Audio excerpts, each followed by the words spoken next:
हर हर महादेव प्रिय दर्शकों, 1.5 वर्ष कुंभ राशि वालों के लिए अद्भुत, अविश्वसनीय, अतुलनीय रहने वाले हैं, बशर्ते आपके आचार, विचार, व्यवहार, संस्कार अच्छे रहे तो। ऐसा क्यों कह रहा हूं, इसको समझते हैं। और ये 1.5 वर्ष कब से शुरू हो रहे हैं? 18 मई से लेकर के 5 दिसंबर 2026, ये 1.5 वर्ष तो आपके लिए शानदार रहने वाले हैं। किन किन मामलों में, आइए इसको समझते हैं। आपका बस स्वास्थ्य का थोड़ा ध्यान रखना है।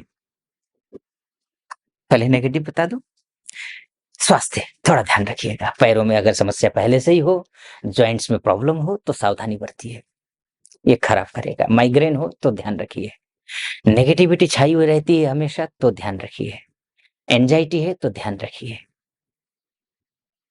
इतना अगर ध्यान रख लेते हैं तो अगर अपने अपने आप को बहुत पॉजिटिव रखते हैं तो ये 1.5 वर्ष कुंभ राशि वालों के लिए है।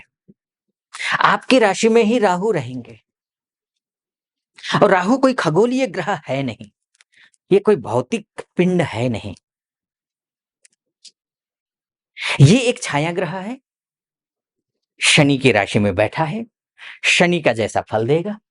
शनि राशिश है आपका, तो राशि से लगने से और राशि से बेहतर कोई ग्रह होता ही नहीं।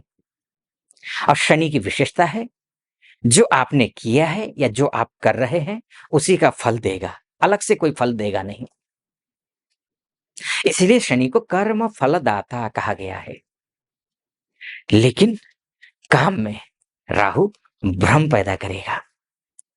भ्रम कब होता है? जब आपको मिथ्या ज्ञान होता है या अल्प ज्ञान होता है।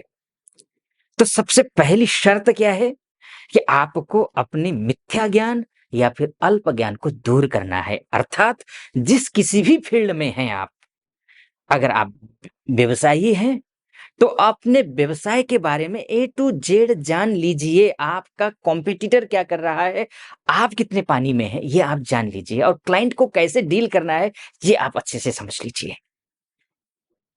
अगर आप जॉब कर रहे हैं तो आपके बॉस क्या चाहता है या आप कहाँ कमी छोड़ रहे हैं, इसको पूरा नॉलेज गेन करके उसको कंप्लीट करने की कोशिश कीजिए। वरना ये राहु भ्रम का कारक होता है, अंधकार का कारक होता है। ये आपको अंधकार में रखेंगे लेकिन लगेगा आपको पूर्ण ज्ञान है, और यही फसाद का जड़ बनेगा। तो ये आपको ध्यान रखना है, ठीक? ये सब कुछ दे देगा ये राहु, बस इतना मेरा कहना मान लीजिए। आइए और विस्तार से समझते हैं कि देगा क्या क्या। सबसे पहले तो ये क्या नुकसान पहुंचाएगा, इसको नुकसान संभावित है। सावधानी, सतर्कता अगर बरतेंगे तो ये नुकसान नहीं होगा। जैसे कि पढ़ाई लिखाई की फील्ड में ओवर कॉन्फिडेंट बना देगा, जिसकी वजह से आप जितने काबिल हैं, जितने सक्षम हैं, जितना योग्य हैं, उस योग्यता के अनुसार आपका रिजल्ट नहीं आएगा। पढ़ाई लिखाई पर फोकस कीजिए। आपको मुझे तो आता है कह करके अगर ऐसा सोच करके आपने पढ़ना छोड़ दिया और आप आगे बढ़ गए तो पीछे के भूल चुके होंगे। ये ध्यान में, रिवीजन जरूरी है।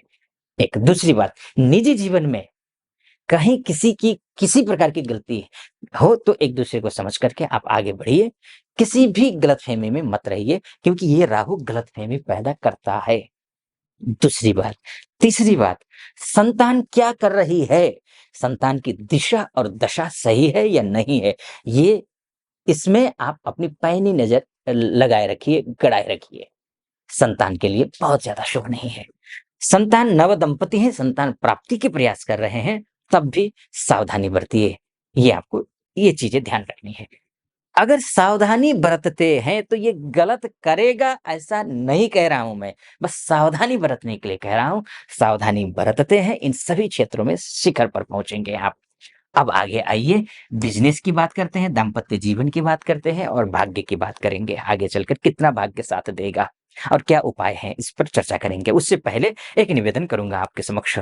यहाँ तक पहुंचे हैं आप और मेरा विश्लेषण सटीक लग रहा हो तो चैनल को सब्सक्राइब कर दीजिएगा, वीडियो को लाइक और कमेंट बॉक्स में जाकर के महादेव का भक्त हूं और गर्व से कहता हूं महादेव का भक्त हूं, कृपा आप पर भी बनी रहे, ऐसी मेरी कामना। हर हर महादेव 5 बार, 11 बार, 21 बार, जो भी श्रद्धा बने आप लिख दीजिएगा। चलिए फिर से वापस लौट करके आते हैं। तो बात राहु की है, और तो यहाँ पर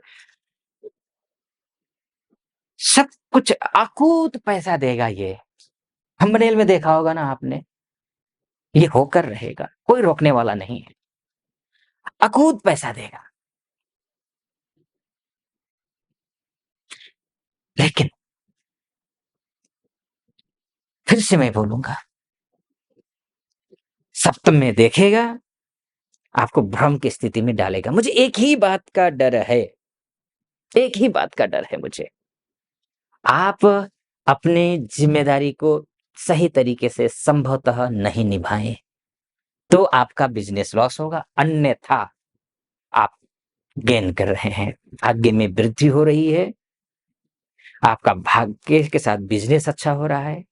कोई सा भी बिजनेस करते हो आप मैन्युफैक्चरर हो, छोटे उद्यमी हो, मझोले उद्यमी हो, बड़े उद्यमी हो, रियल एस्टेट का काम करते हो, कंस्ट्रक्शन का काम करते हो, प्रॉपर्टी डिजाइन, प्रॉपर्टी का काम करते हो, या आप उसके बाद जाकर के आपको किसी भी प्रकार का कोई भी लोहे से रिलेटेड कोई काम है, फर्नीचर इत्यादि का काम है, कोई शोरूम है, गाड़ियों का शोरूम है, बाइक का शोरूम है, कार का शोरूम है, ये आपके लिए अच्छा करेगा, शानदार करेगा। बस अनैतिक लोगों से जो खाते गलत जिनका संपर्क है, गलत जीवन यापन करते हैं, ऐसे लोगों से दूर रहना है। अब स्वयं भी इन अवगुणों को त्याग देना है। इतना करते हैं, आप निश्चिंत रहें, आपके लिए शानदार है। दाम्पत्य जीवन में भी यही रूल अपनाइए। किसी भी गलत प्रकार की गलतफहमी को दूर कीजिए, ठीक होगा, अच्छा है, बहुत कोई चिंता की बात नहीं है, शानदार है। मैंने शुरू में कहा आपके लिए कुछ शर्तें हैं, लगा देता है, जीवन है। जीवन में बिना शर्तों के बेलगाम घोड़े की तरह तो नहीं दौड़ सकते हैं, ग्रह सपोर्ट नहीं करते, खासकर शनि राहु इत्यादि ग्रह तो कतई नहीं करते, है ना। डिसिप्लिन लाइफ को बनाइए तो ठीक देगा। भाग्य स्थान पर भी शनि के राहु की दृष्टि है, भाग्योदय करवाएगा। सबसे बड़ी बात क्या है जानते हैं आप? सबसे बड़ी बात यह है कि गुरु की दृष्टि यहाँ राहु पर है, तो क्या करेगा जानते हैं? करेगा ये कि राहु पर कंट्रोल करेगा, कोई भी ऐसा कार्य नहीं करने देगा जिससे कि आपका जीवन प्रभावित हो, आपके जीवन पर दुष्प्रभाव पड़े। बस आपको एक कदम आगे बढ़ाना है, भाग्य भी साथ देगा। उपाय समझ लीजिए, उपाय क्या करना है? उपाय के तौर पर आप सबसे पहले तो आप दुर्गा सप्तशती में एक अथ कवचम पाठ करके आता है, कवच आता है, एक सिद्ध कुंजिका स्तोत्र आती है। तो ये सिद्ध कुंजिका स्तोत्र और कवच 2 पाठ कर लीजिए, एक उपाय ये हुआ। दूसरा जो उपाय है, ओम भ्राम भ्रीम भ्रौम सह राहवे नमः, इस मंत्र का जाप कर लीजिए।